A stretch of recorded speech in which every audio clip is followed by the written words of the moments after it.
ओम नमो भगवते वासुदेवाय।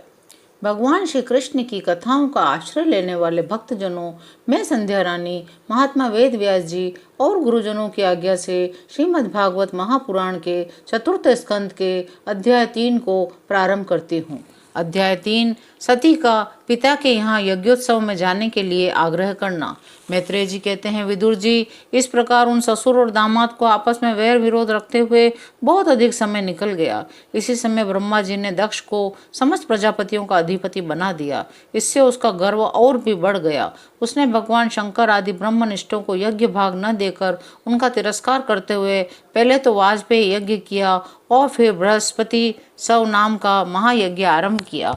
उस यज्ञोत्सव में सभी ब्रह्मर्षि, देवर्षि, पिता, देवता आदि अपनी अपनी पत्नियों के साथ पधारे। उन सब ने मिलकर वहां मांगलिक कार्य संपन्न किए और दक्ष के द्वारा उन सब का स्वागत सत्कार किया गया।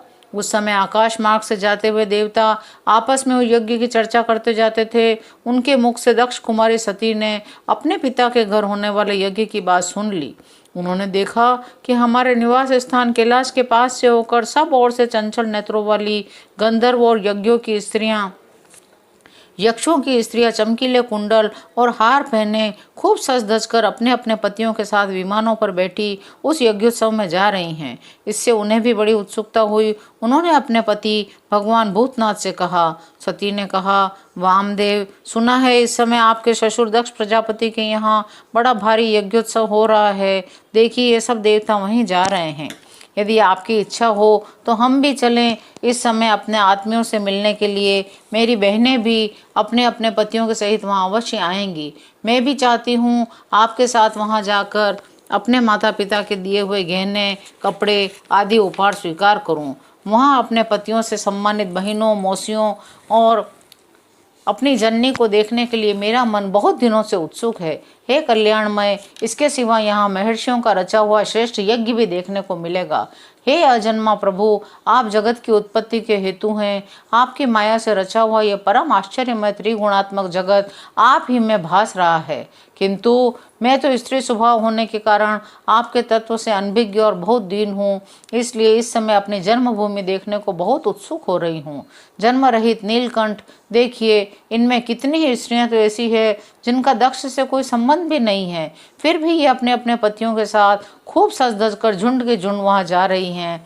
वहां जाने वाले इन देवंगनाओं के राजहंस के समान श्वेत विमानों से आकाश मंडल कैसा सुशोभित हो रहा है। सुरश्रेष्ठ, ऐसी अवस्था में अपने पिता के यहाँ उत्सव का समाचार पाकर उसकी बेटी का शरीर उसमें सम्मिलित होने के लिए क्यों न छटपटाएगा। पति, गुरु और माता पिता वहाँ तो बिना बुलाए भी जा सकते हैं। अतः देव, आप मुझ पर प्रसन्न हों। आपको मेरी ये इच्छा अवश्य पूर्ण करनी चाहिए। आप बड़े करुणामय हैं, तभी तो परम ज्ञानी होकर भी आपने मुझे अपने आधे अंग में स्थान दिया है। अब मेरी इस याचना पर ध्यान देकर मुझे अनुग्रहित कीजिए। श्री मैत्रेय जी कहते हैं, प्रिया सती जी के इस प्रकार प्रार्थना करने पर अपने आत्मियों का प्रिय करने वाले भगवान शंकर को दक्ष प्रजापति के उन मर्म भेदी दुर्वचन रूप बाणों का स्मरण हो आया जो उन्होंने समस्त प्रजापतियों के सामने कहे थे। तब वे हंसकर बोले। भगवान शंकर ने हंसकर कहा, सुंदरी, तुमने जो कहा कि अपने बंधुजन के यहाँ बिना बुलाए भी जा सकते हैं, सो तो ठीक ही है, किंतु ऐसा तभी करना चाहिए जब उनकी दृष्टि अतिशय प्रबल देहाभिमान से उत्पन्न हुए मद और क्रोध के कारण द्वेष दोष से युक्त न हो गई हो। विद्या, तप, धन, सुदृढ़ शरीर, युवा अवस्था और उच्च कुल, ये 6 सत्पुरुषों के तो गुण हैं, परंतु नीच पुरुषों में यही अवगुण हो जाते हैं, क्योंकि इनसे उनका अभिमान बढ़ जाता है और दृष्टि दोष युक्त हो जाती है, विवेक शक्ति नष्ट हो जाती है। इसी कारण ये महापुरुषों का प्रभाव देख नहीं पाते। इसी से जो अपने यहाँ आए हुए पुरुषों को कुटिल बुद्धि से भौं चढ़ाकर रोष भरी दृष्टि से देखते हैं, उन अव्यवस्थित चित्त लोगों के यहाँ ये हमारे बांधव है ऐसा समझकर कभी नहीं जाना चाहिए। देवी, शत्रुओं के बाणों से बिन जाने पर भी ऐसी व्यथा नहीं होती जैसी अपने कुटिल बुद्धि स्वजनों के कुटिल वचनों से होती है, क्योंकि बाणों से शरीर छिन्न भिन्न हो जाने पर तो जैसे तैसे निंद्रा आ जाती है, किंतु कुवाक्यों से मर्म स्थान विद्ध हो जाने पर तो मनुष्य हृदय की पीड़ा से दिन रात बेचैन रहता है। सुंदरी, अवश्य ही मैं ये जानता हूँ कि तुम परमोन्नति को प्राप्त हुए दक्ष प्रजापति को अपनी कन्याओं में सबसे अधिक प्रिय हो, तथापि मेरी आश्रिता होने के कारण तुम्हें अपने पिता से मान नहीं मिलेगा, क्योंकि वे मुझसे बहुत जलते हैं। जीव की चित्तवृत्ति के साक्षी अहंकार शून्य महापुरुषों की समृद्धि को देखकर जिसके हृदय में संताप और इंद्रियों में व्यथा होती है, वह पुरुष उनके पद को तो सुगमता से प्राप्त कर ही नहीं सकता। बस दैत्यगण जैसे श्रीहरि से द्वेष मानते हैं, वैसे ही उनसे कुड़ता रहता है। सो मध्य में तुम कह सकती हो कि आपने प्रजापतियों की सभा में उनका आदर क्यों नहीं किया।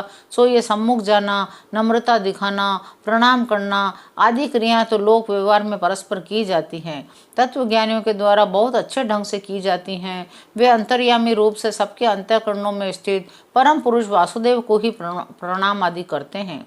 देहाभिमानी पुरुष को नहीं करते। विशुद्ध अंतःकरण का नाम ही वसुदेव है, क्योंकि उसी में भगवान वासुदेव का अप्रोक्ष अनुभव होता है।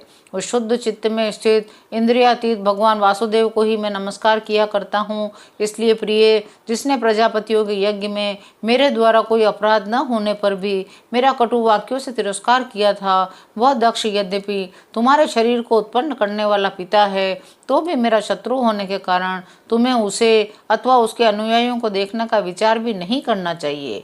यदि तुम मेरी बात न मानकर वहां जाओगी तो तुम्हारे लिए अच्छा न होगा, क्योंकि जब किसी प्रतिष्ठित व्यक्ति का अपने आत्मीय जनों के द्वारा अपमान होता है, तब वह तत्काल उनकी मृत्यु का कारण होता है। तीसरा अध्याय यहाँ विराम लेता है। शेष अगले अंग में। जय श्री कृष्ण।